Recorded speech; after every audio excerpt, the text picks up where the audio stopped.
And now, for a Lawsome interview. Vanessa Ugatti dramatically shifts the thinking of accountants, lawyers, and consultants, enabling them to generate more revenue, have more time, and create more freedom by charging what they're really worth. This unique ability to bring out the best in people has evolved for her over many years of facing similar challenges, both professionally and personally, even questioning her own value. With over 10 years' experience, an international best-selling book out in the world, and an online presence that rightfully exudes expertise, it's only natural that Vanessa has found her way to the Lawsome podcast. Welcome to the show, Vanessa. Thank you very much. What a lovely introduction. Can you talk about your own genesis as a consultant? How did you encapsulate your personal struggles into your business model? I guess really I used my struggles, particularly as I was overcoming them, and share them with my clients. I find that's a really powerful way of showing people that they're not alone. And if I can do it, they can, because I had this challenge of charging really, really badly, really badly. I think also it came from the unconscious mind for me, which has been nudging me along and giving me information that I need. And it sounds a bit spooky saying that, but really that's the truth. It's been a very long journey and a process of unraveling wrong thinking. And that does take some time to do, particularly in my case anyway. And I've actually just recently this weekend written a 2,000-word biographical article, partly to help me see how far I've come. And then I'm going to publish that as well. But I've just sent it to 2 or 3 close contacts to see what they think first before I do it, because it's the next step. Revealing all. Vanessa bears all. I don't know, does that answer your question? Yeah, I think it does. And I think it's important to have a personal connection and say, look, I've been here. Because a lot of experts slide in with a bunch of information, but no context. And I think that's important. And I think it anchors the expertise you provide.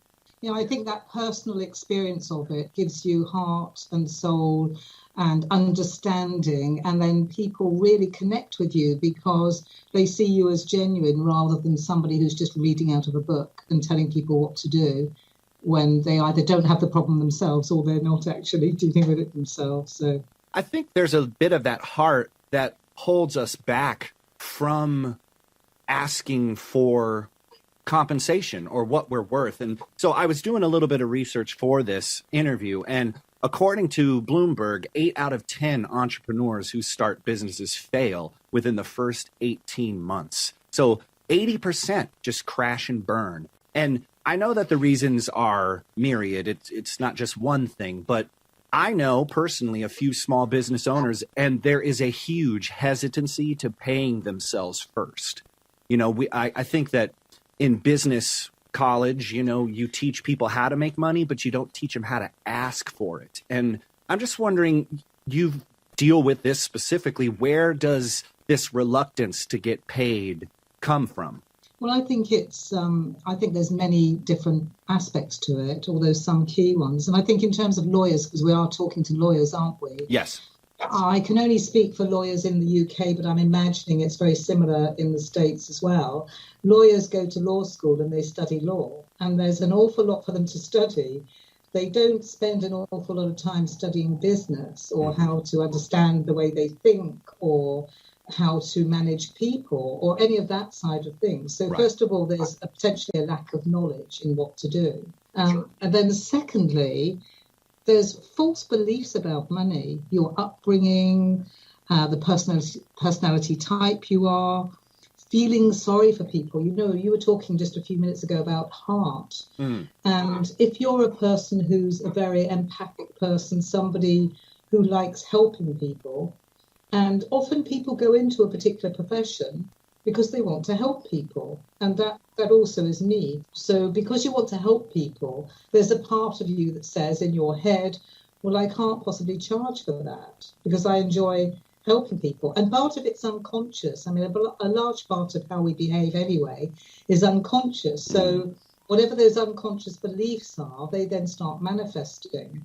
And people feel quite uncomfortable talking about money because they've got beliefs like, money is the root of all evil. And they might have had something told to them when they were young about money doesn't go on trees or filthy lucre. There's all sorts of beliefs of that nature which have been drummed into all of us, really. And I don't think it's a British thing. I definitely think this is an international problem, because I talk to people from different parts of the world and they're saying the same thing. So it's a human condition. So if you think about it, if we as a human being are feeling something that makes us feel uncomfortable, what do we do with that? We actually move away from it. So if somebody thinks, oh, I can't possibly charge that, that's far too much, they'll actually not do it. So they'll discount for that particular reason because it makes them feel better, because they don't feel comfortable saying, oh, it's this amount of money. So if you think about the human being saying, right, I'm not going to do that because it's too uncomfortable, therefore I'll do this, they're actually damaging themselves, but they think they're doing themselves a favour. And they're also in a habit of behaviour, a habit of thinking, a habit of behaviour, which then just carries on. So if you think about it, our thoughts create our feelings, and our feelings create our actions, and our actions create our results, which then, of course, feed back into our thoughts again. So if you start with a positive thought, it's obvious you create a positive feeling, that you're likely to do a positive action, and then you're likely to get positive results, and that makes you feel positive again. But of course, if you start off with a negative thought, and of course beliefs are just thoughts that we've repeated many times, then that makes us feel uncomfortable, that makes us feel negative. So then we'll get either the wrong action, which is, well, let's discount our fees, or we'll over-service the client because then we'll feel better, or worse still, no action at all. And that produces results that ultimately the business owner doesn't really want, all the time feeding back into them thoughts again, and it just becomes a habit, a spiral. And then, of course, it's a spiral downwards. And then they get to the point of thinking, well, this isn't working. And they start feeling overworked, tired, stressed, resentful is something that people say to me, and even to the point of overwhelm. So it's not a great place to be, but it's all really started by beliefs people have about, well, I can't possibly charge this, or what will they think, or I'm trying to help these people, how can I charge this amount of money? It seems like a lot to me. A lot of them are irrational thoughts, really, but we have, and unfortunately, it isn't really the thought that's the problem. It's the fact that we buy into it and believe it and act on it that causes the problem in the end. Do you think that's even exacerbated, particularly in the legal industry, because you're typically working with people who have a problem? They're in a bad situation, in a bad spot, or whatever. That's going to creep into people's heads, like, oh, I can't.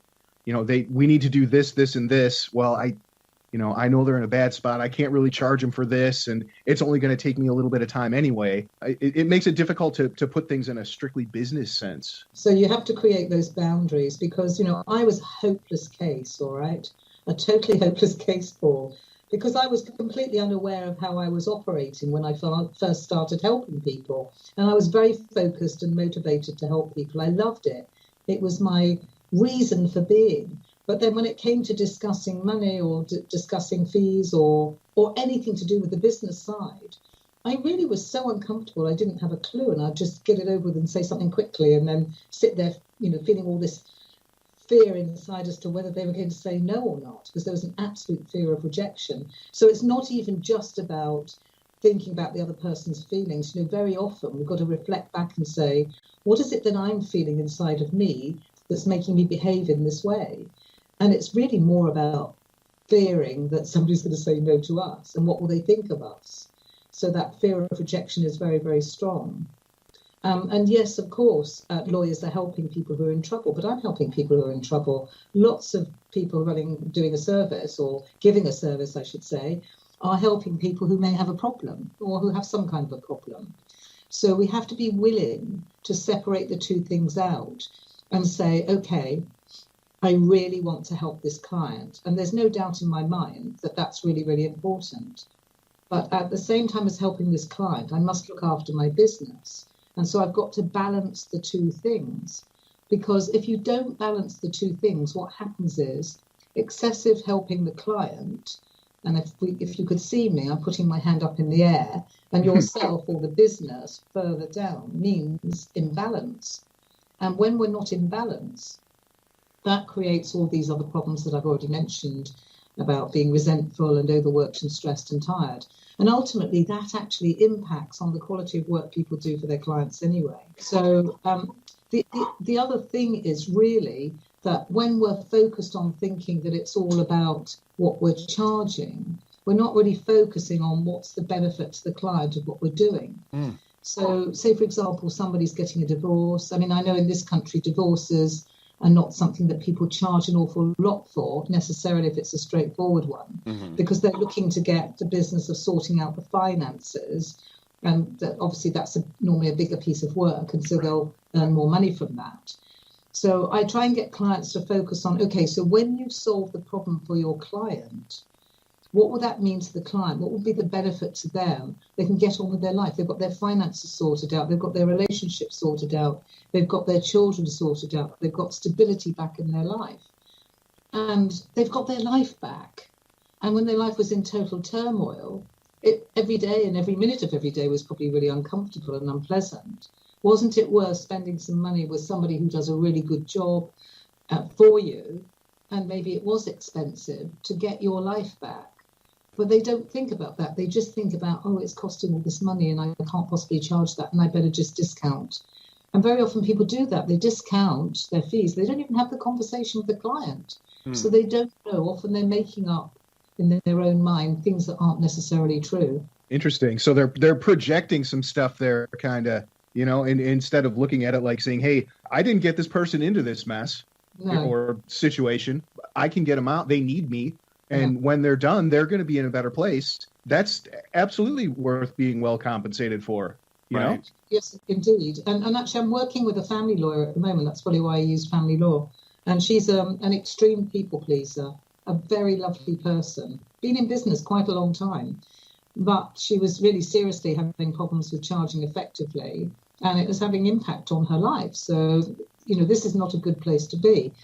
And already we've started putting some processes in place whereby she manages things in a better way. So she's handling the whole payment side better, communicating better with the client, because quite often it's also because people don't have conversations about the business side up front at the very beginning and set the boundaries, if you like, set the scene for how you operate. And then later on down the line, the problems that they have with clients then get worse and worse and worse. So then they're actually distracted from doing their job, potentially, especially if they're working for themselves, by all this other admin stuff and financial stuff that's not been resolved. And that's then impacting on the quality of the work they do for their clients. And she actually said to me the other day, we put a very simple process in place for fixed fee meetings that she does. And she said she's had 4 of those fixed fee meetings since we did that, a very short time before. And she said she felt so much more relaxed and confident. She felt that she delivered better to her clients. And that was just one simple tweak of something that we did to help her be able to manage that better. But the client also gains by it when the person providing the service is doing it in a way where they're more comfortable and relaxed and they're not worrying about all that side of things. That's awesome. That's such an intangible benefit that once you have that handled, as a musician in college, one of the classes was managing and thinking about business as a musician. Oh my God, we weren't paying attention at all. But one of the key points was get paid first. Get the check first, because then you can focus on playing music rather than thinking that I have to really like pull it out and then hopefully they'll pay me at the end. But it is that same kind of mentality. Handle that so you can use all of your brain power to focus and deliver the service. I know I've got a dreadful, dreadful sense of humour. I hope that your audience also have a good sense of humour, because when you were saying that, what popped in my mind was that's what prostitutes do. Exactly. Now, I'm not suggesting lawyers are prostitutes, or indeed I'm not one either. However, when you think about it, they're getting the business side of it out of the way, and it doesn't take any time at all, and then they're concentrating on delivering a service. Oh my God, I've never thought of that before until this moment. So you can bet your bottom dollar there'll be something going on LinkedIn. So look out for it. Okay, I will blog post. I will blog share. Post coming in hot. It was first heard on. It's a great point, really, because speaking like from the client side, I've had to use a lawyer for business and stuff, and nobody wants to get an invoice from your attorney that's 6 pages long, detailing out every single phone call. If you didn't know, I mean, I knew, but I'm saying like if you didn't know. So using that example as of your family law client who's a people person. I could see there could be a gray area, where she'd be like, well, this client called me and we were talking about this and that, but it wasn't really related to her case, so I can't really charge her. Like all of that just gets taken off the table. Like if you just explain everything right up front, you don't have to worry about it. There's no question about that. I think that's a really great point. Getting people to do that, though, because often people don't. They don't think about it. They'll respond to something. It's an automatic pattern. They've always done this, and then later on down the line, it's this is the situation I'm in. Now, there's something I have to reveal to you as well, is that there are certain personality types who've got the biggest challenge with this, that I've identified key characteristics, if you like. And I can tell you time and time again when I talk to people, if I say these characteristics, pretty well everybody that comes to me and I speak to, they've all got it going on.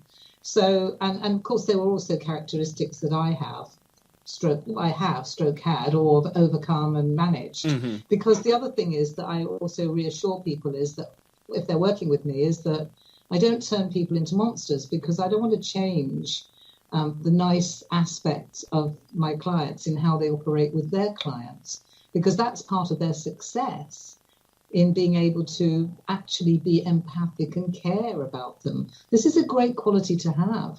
So if you're one of those people who will be listening to this and you're a person who loves to help your clients, this is a good quality. So I'm not saying it's not. It's just about the balance of it. So the typical personality types are usually very conscientious people, which is a positive. They're also usually very good at what they do and sometimes better than the average person, but they just don't really realize it. They're often and definitely people pleasers, and they've been used to being a people pleaser most of their life. And it's not just in their work that they're people pleasing, it's every aspect of their life. They're often quite sensitive people, and sometimes control freaks as well. But those key things of conscientious, perfectionist, very good at what they do, and people pleasing and sensitive, I see that time and time again. That's the challenge that they've got, because people will think, well, that's the way I am. And so they don't think they can change, or they don't want to because they're scared of becoming something at the other end of the spectrum. If you see it as a spectrum, though, like a line, at one end you've got, extreme people-pleasing perfectionists. The other end you've got arrogant, hard-nosed people who don't give a damn about anything, will charge you with absolutely no problem and probably rip you off. Right. Somewhere in the middle there, along that line, somewhere in the middle, there's a balance between those. And the balance is create value for your clients, charge effectively. So do you have like phrases or templates or something that people can use to help them advocate for themselves, just to help them get the feel of it? Or do you like any tips to encourage people to break out of that mindset and put on the business hat, if you will? Actually, funny enough, I talk about business. I talk about having hats and wearing different hats. And one of them, of course, is putting a business hat on. And then you can be putting a hat on for I'm the lawyer now, or I'm doing this now, whatever it is you're doing. So you've got different hats on. I haven't actually got many things written down, because when I'm working with clients, I tend to just come out with stuff. It made me think I must get some stuff written down. Although having said that, I do post a lot on LinkedIn and write articles and things, so there's probably some good stuff in there. However, having said that, if you just give people cold a list of phrases and things that they can come out with, if it's not in context and they don't have the confidence to deliver, because that's 50% of it, is actually being able to deliver it in a way that you feel confident and therefore it's accepted by the client, then it doesn't necessarily have a huge amount of meaning. But there is one short phrase, which I recently was sharing with a client, and probably even posted about this as well, which you can say when somebody says it's too expensive. you can reply compared with what. I was just having a session with a client just before we came on to this interview, and he used it, just having learned it, he used it with a prospect. And he said it was great because it opened up a whole discussion. And then you start finding out what's going on and how people are thinking and what their objections might be. And it turned out to be really nothing that they'd really thought about. Or it could be that they're comparing apples and pears. So quite often people are looking to get, great service, but then they'll compare you with somebody down the road who's offering a really bad service. I don't know the names of cars in the States, but you can probably tell me. What's the top end range of a car? Lexus. And what's the bottom end? I don't know, Kia. Kia, Lexus. So, if you went to a Lexus dealer, you wouldn't expect to get that car for a Kia price, would you? With services, very often that's what's going on. People are looking for I'd say a Rolls-Royce service, but only paying a Kia price. So they're not comparing like with like. And so when you ask that question of compared with what, because it's an open question, you're getting people to then, or your prospects to then actually look inside themselves and say, well, why do I say that? And you can then have a discussion. And when you have a discussion, then you're in a position to be able to deal with any objections and things they've had. And you've got much more chance of being able to get them over the line, if you like, than if you just curl up and shrivel up when they say it's too expensive and go, oh, okay, goodbye. Right. Well, and then also that you can then wear the hat that you're most comfortable with, which is the lawyer hat or your service hat. So you can bring it back to a part where you're comfortable in saying, look, this is the strengths, this is the benefit. So in your book, you have a proprietary formula, UV plus CV plus CD equals CW. I'm excited. I am horrible at math. So I'm hoping that there's no integers or anything like that. But can you explain how that came about? I'm going to tell you exactly what happened. So, I was starting this process of needing to have a niche. And I got signed up in a marketing program for coaches. And they said to me, you've got to have a niche, and ask some questions. And I wrote down some answers. And amongst the answers came the subject of value or worth. And at the time, I had absolutely no idea where that had come from. So, but they said, that's very marketable. So I said, well, you're the experts. I'll trust what you're saying, and I'll start looking into the subject. And this is exactly what happened. This is the true story. So I started doing that. I started going networking and talking to people and asking them about this problem of charging and whether people have this problem. And very quickly, I discovered that undercharging, discounting for no reason, and over-servicing clients was really commonplace, not just amongst lawyers, but amongst business people in general, particularly people selling services. And so I started looking at clients that I'd been working with, and I discovered I'd already been helping them on the subject. I just hadn't realised it. And then at that point, I turned the spotlight on myself and discovered the most revolting situation, and that I was worse than anybody else I knew. I was completely clueless. So at that point, I realised that, my subconscious mind knew exactly why it had chosen this niche, because I needed to learn it for myself, first of all. So then one night I was in bed, and it was, when you're half awake and half asleep, that quite nice sort of phase that you can be in. That's when your unconscious mind is very open and you're very relaxed. And this formula actually appeared in my mind when I was in this semi-awake state. And it was when I saw it, perceived it, or however you say it, I've never quite come up with the right verb. I thought, that's it, because I knew what it meant and I knew it was correct. And all it means is understanding your value, plus communicating your value, plus comfortable discussing fees equals charging what you're worth. Really simple. But, everything is actually simple, but we as human beings make everything complicated. If people could just take one thing away from true worth, what would it be? You are worth it. I'll give you two things.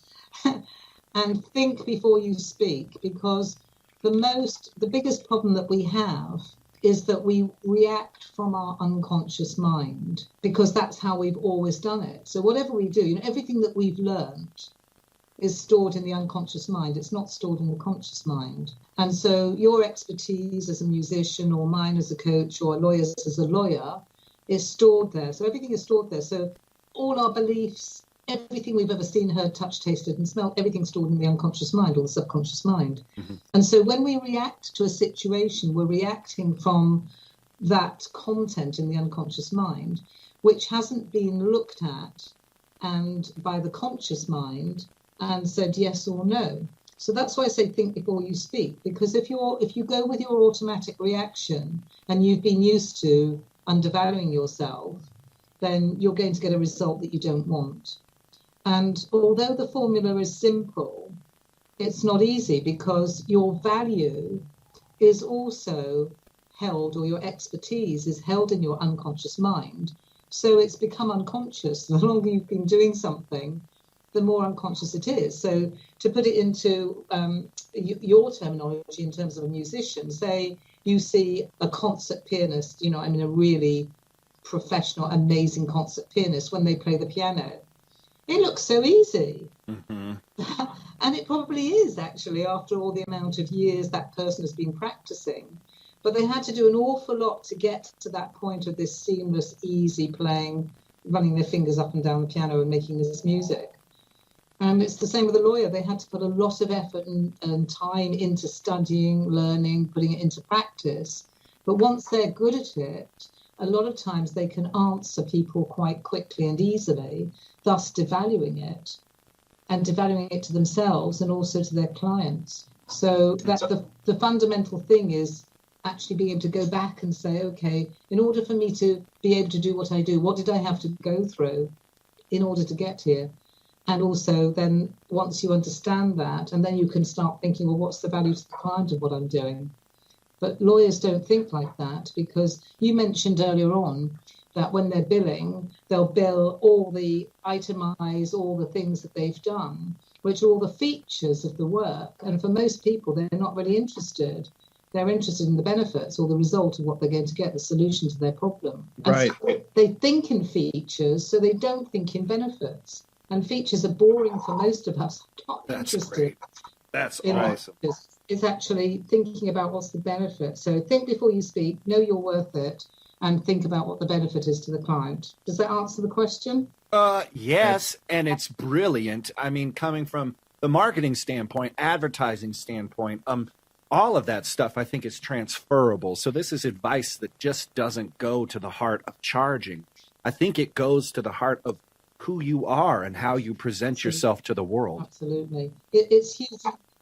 To be honest with you, it's taken me a long time to even understand it myself.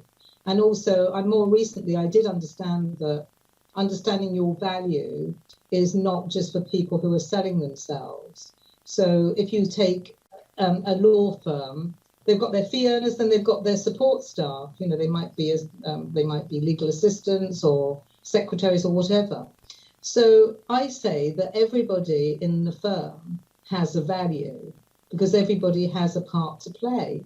And if you can help your staff understand their value in the workplace, regardless of whether they're charging or not, and they feel that they have a value, then their performance will go up, because it can only do that, because they'll feel more motivated. They'll feel valued in themselves, and then other people valuing them too. So understanding your value is fundamental to all of us as a human being, because if we don't feel we have value, then our self-worth is low. And if our self-worth is low, we don't function properly. So coming back to the idea of value, is there something to giving stuff away to draw prospects in? It's not all about charging the right prices. What's your thoughts on giving things away? There's not a problem with that. So I think it's back to the whole thing of conscious versus unconscious. So if somebody's in an unconscious habit of constantly over-servicing clients, constantly discounting their fees because of what the voice in the head says to them, that's not going to work, because that's just going to cause them a lot of problems. If somebody consciously chooses to use a certain technique or a tool, and we have to as coaches. I've got my little book that's free. I've got a report that's free. There's a free webinar that's on my website. I'll give people a free meeting, a free strategy session. There's all sorts of things that they get for nothing. because you're moving them along to saying, yes, actually, I want to work with you. But they're consciously given. And you can also because if you're running your own business, for example, as a lawyer, or even within the firm, depending on what, how much responsibility you're given, right, you can make decisions as you go along and not necessarily do exactly the same thing for everybody. I know some lawyers do pro bono work. That's their choice to do that. If they're doing it to the detriment of their business, then I would say that's crazy. But if they're choosing one particular thing they want to do at any particular time because it really does something for their heart and soul, then I would not say no to that. I wouldn't say that's a bad thing. But that's conscious decision making. Sometimes people say, well, it's a sprat to catch a mackerel, so I'll do that for that, and then I'll get a bigger job. That's not necessarily true, because people might think, well, if that's what you're charging now, they expect you to continue charging like that. But you might want to give a little bit of advice. That's fair enough. A little bit of advice so you're demonstrating that you have a value. And I always say, but make sure people understand that's what you're doing. So you're almost saying, here's an answer so-and-so. That's how helpful is that to you? So you're reminding them that what you've done actually has a value, that it is helpful. So they're not just skirting over it and then forgetting about it. And I do this quite a bit in sessions when I'm working with clients, is actually say, look at the value of what we've done so far, because this is what you've got to remind them, because people forget very, very quickly where they were and how far they've come. So, even as a lawyer, I don't see why you can't do that at the end. Say, well, look, this is what we've achieved for you. What an amazing result we've got. You can always say we, so it doesn't sound like you're being big-headed. We've got, haven't we? Look at that. And they go, yeah, this is fantastic. And then you can say, well, who do you know who might need my services or something of that nature? So yes, or you can give away stuff, no problem. Give away value, give away some of your time as a means of getting people more involved or wanting to work with you. But do it everything from a conscious perspective. Choose to do it rather than allow it to be happening automatically from the unconscious mind. Is that a good enough answer? Yeah, no, I think it was beautiful. It's just so deep. I thought it would just be about money. What's the future bringing? Is there a chance that newer generations are handling the transaction of money differently? Does technology help with that awkwardness? PayPaling, Venmo, Square, Cash, just everything's kind of floating. It's invisible. What's the future bringing? That's a challenging one. I think it depends on, whether people are actually having conversations with clients still or prospects still, or is everything going to be automated and done in a faceless way?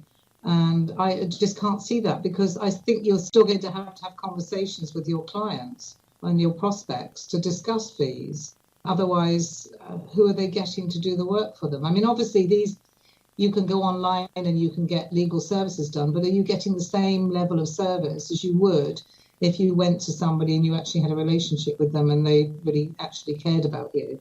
That's what I don't know. So whilst those tools might help, do you not still have to have those conversations? And isn't it the conversations where the problem lies? Yeah, right. Yeah, exactly. Right. And then where are you going to engender that trust? I mean, it's not going to be through a text message. It's going to be a handshake or kind of a helpful article or, it's going to be those warmer moments. Yeah, I actually think in some respects, and people talk about in this country about the millennials and, how confident they are, but I don't think that's necessarily the case with everybody. And they might fall flat on their face, because if you're too far the other way, too confident, you might then have some experiences where people are saying, well, no, that's too expensive. And they won't have the tools to handle it, because they might handle it in an arrogant way rather than in the right way, and then start losing business. Then that will impact on their confidence. And then they'll realise they don't have the skills. I think it's quite concerning. I don't know in the States, but I'm imagining it's probably similar to here. But the way we communicate now has changed so much in my lifetime, because I'm not a youngster anymore, and that there's so much texting going on and chat rooms and so on that people can't actually write properly anymore, let alone know how to formulate intelligent conversations. Maybe that's not the case with lawyers, because obviously they're trained to be lawyers, so perhaps they can do that. But I don't necessarily think it would be easier. I think they can overcome the payment side might be easier, but not the discussion up front side. I think that still remains a challenge unless law schools start bringing people in to teach them how to do that. That's really, really well said. Yeah, because I think that people are looking towards social media as a replacement, maybe, for networking. Social media can start the relationship off, but then, anybody who's worth their salt in LinkedIn training, as an example, because I don't know much about the other social medias, I'm more into LinkedIn, will say to you that, get people off LinkedIn as soon as you can. Yeah. Because you want to get them into a conversation. That's what Rachel said. Yeah, Rachel Toms. We got you through her. Well, yes, because I saw her posting and I contacted you because I saw that she posted about it and I thought, oh, that sounds like fun. Let's go for that. The rules that we all grew up with of etiquette and being a human being, as much as things might change and youngsters aren't so bothered about things, in reality, they do remain. And, being able to look at somebody in the eyes and talk to them and listen to their voice and how they come across, you can't get that from sending an email or texting somebody. Those old things do remain. And I think maybe the youngsters have lost out, really, because they haven't necessarily had the grounding that, say, somebody like me had. I mean, I remember my father teaching me to shake hands, which, in the proper way, in a very business-like manner, because he was a businessman, he was in business. And he taught me, even as a girl, going back to all those years ago, because he could see how important that was. I got taught things of that nature, how to, introduce myself properly, how to interact with people, how to shake hands professionally. And I've got quite small hands. And over the years, people have commented on my firm handshake. And I said, well, I really can't bear a limp lettuce leaf. And nobody can. and if that lettuce leaf is coming through Twitter or whatever, it doesn't matter. It's still limp. In this last session with a client just now, I was saying about they've had some tricky things going on, which is great because it's all part of the learning. But go back to the client and make sure that understand that everything that you do when you're in inverted commas selling is for the benefit of the client. Everything. So when you go in with the mindset of, oh, I'm trying to get the sale and what will they think and will they say my prices are too high and, I'm putting all these boundaries in place. No, you're doing it to make sure that the service that you give your clients will be a good one and they're fully informed. And if you go in with that sort of attitude, then you're also willing to walk away if the client isn't the right client or they don't want to pay you or they're really just so price focused and nothing else. Then you can say, well, okay, that's fine. I'm happy. I've given you my price. This is what it is. And if that doesn't suit, then, I'm going to say, well, please feel free to go elsewhere. And sometimes reverse psychology works as well. So we have to get into a place of feeling confident in ourselves, very clear in our communication, and very happy and wanting to serve the client, but not to the point of being detrimental to ourselves. That's wonderfully put. Wrapping it up, how can people learn more about you, Vanessa? Well, I've got a website, of course, which is www.thetrueworthexpert.com. I'm on LinkedIn, and I don't think there's many Vanessa Ugatis. In fact, I don't know that I've found another one. If you just go into LinkedIn and look up Vanessa Ugati, you'll find me. And, of course, you can access a copy of my book either via the website or via Amazon. Or indeed, get in touch with me via email, vanessa@thetrueworthexpert.com. You can get me through Skype as well. Cool. Excellent. I love talking to people. Do contact me. I'm very happy to talk to you. And I'd love to have some American clients. I really would. 10 questions we ask everyone. Here we go, Vanessa, with the cleverly titled 10 questions we ask everyone. Right. Number 1. What was the last book you read? Oh, I'm in the process of reading one. It's about assertive communication, but I couldn't tell you the title. All right. Number 2, what is your best habit? Meditating every day. Number 3, Facebook, Twitter, Snapchat, or none of the above? No, I'm a LinkedIn girl, really. I am Yeah. on Facebook, but I'm a LinkedIn girl, really. Yeah. Okay. Number 4, coffee or tea? Neither. Really? Whoa.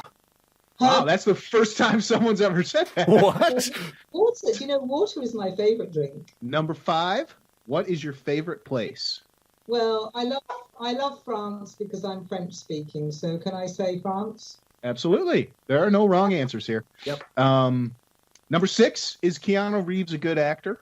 I don't think so. All right. Number 7, what was your first job?